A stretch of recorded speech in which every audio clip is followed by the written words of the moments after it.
बिस्मिल्लाहिर्रहमानिर्रहीम। सूरह दुहा के फ़ज़ाइल। सूरत दुहा मक्की सूरत है। इसमें 11 आयात और एक रुकू है। ये कुरान मजीद में तरतीब के एतबार से 93 नंबर सूरत है। दुहा का मानी है चढ़ते दिन की रोशनी। इस सूरत की पहली आयत में चढ़ते दिन की रोशनी की कसम बयान की गई है।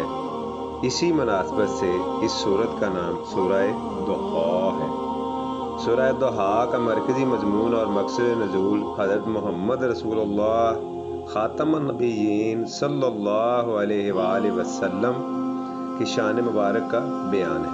सूरह दुहा में हज़रत मोहम्मद रसूलुल्लाह सल्लल्लाहु अलैहि वसल्लम की अजीम शख्सियत के अहम तरीन औसाफ का बयान है।